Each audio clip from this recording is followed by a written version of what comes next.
Catherine Herbst. I am an architect. I am a faculty member. I practice with my husband and partner, Todd Rinehart, and we started the practice in 2000. And Todd Rinehart, she mentioned. I would have to say, starting with place. I grew up in New Mexico. I have a great family.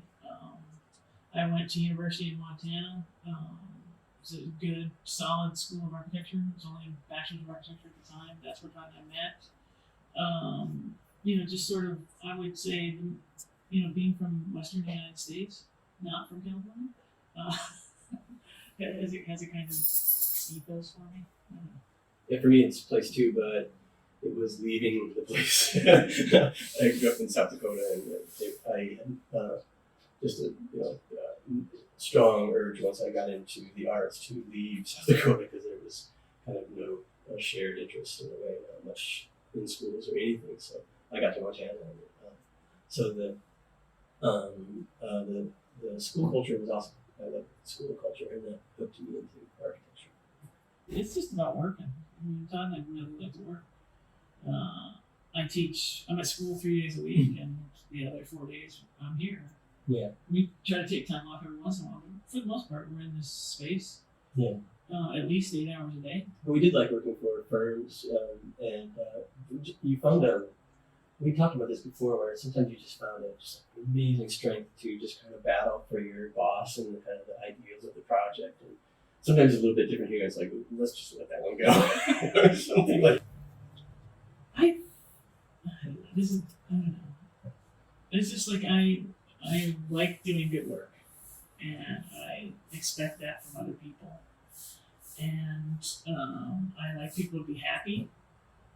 For the most part, I think that's that helps the whole time if we just kind of keep a sunny disposition. The world would be a much better place overall. And I think as we got older, we just more and more are surrounding ourselves with people that are like that. I just really, I don't know. It just makes the architecture easier. It makes life easier. And I don't mean that to be lazy. I just mean that you can do the things that are really important to you with a kind of weight off your shoulders. But this is weird because this always comes up in academia, right? Because Todd and I do stuff in practice together, and the whole system wants to assign roles. I do one thing, he does another thing, and we always do the same thing every time we get a project. But sometimes it doesn't matter for us. Sometimes I'll initiate, sometimes you'll initiate. We can both contribute. I would say we argue less and less about stuff. Design. Yeah, it's different. Yeah, we just if one of us isn't happy with it, both of us have to work it out. It just doesn't. We can't go with any kind of weight on either of us forward in the design process.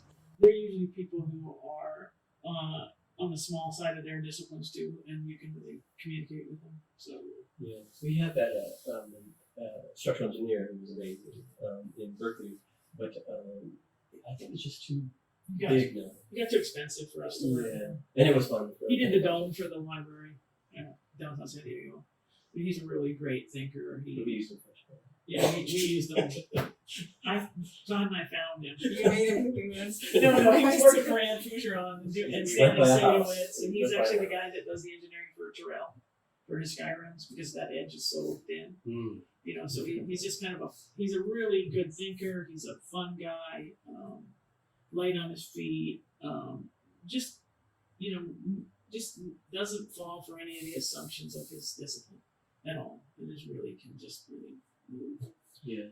Quicklies, we had really nice consultants. Like Rob's dad was an engineer and had a great staff. It was a blast. Yeah, and Rob's little brother is a lighting designer. And that fantastic. Was really neat. To think that we could have a workshop about lighting for a building was just blew us away. And Pat will still take calls from Todd, and he'll come down here if he's down here to visit his brother or to do something, he'll come over and do like a 2-hour session with us. And it makes a huge difference. It's an expertise. It's all the difference in the world.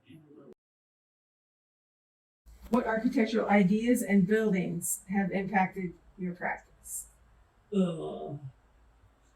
I would say that is a current and constantly changing list. because we still love looking at architecture.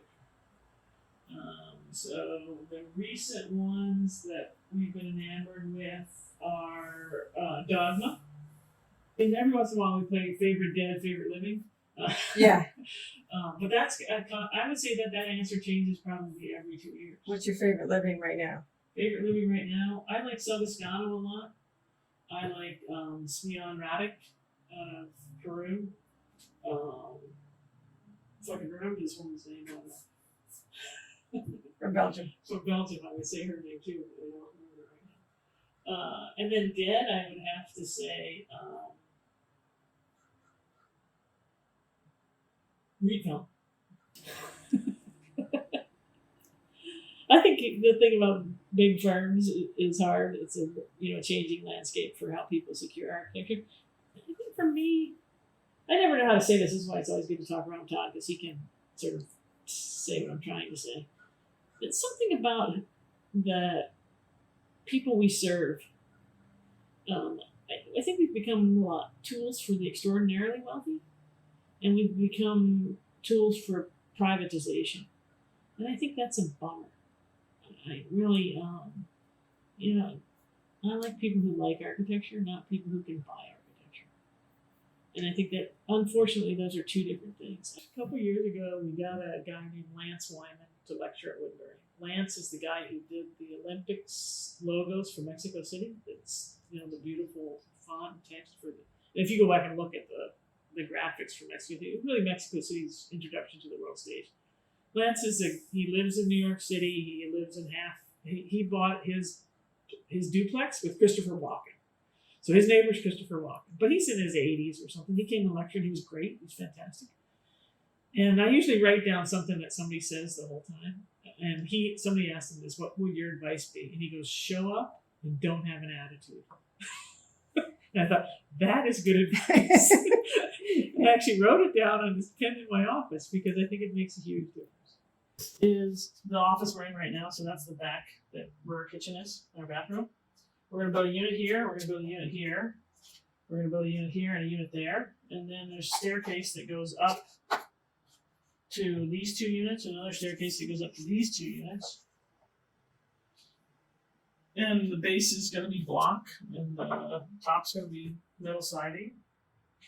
And the roof's going to be metal siding. That's going to have a grass roof on it because I can grow weeds like a demon.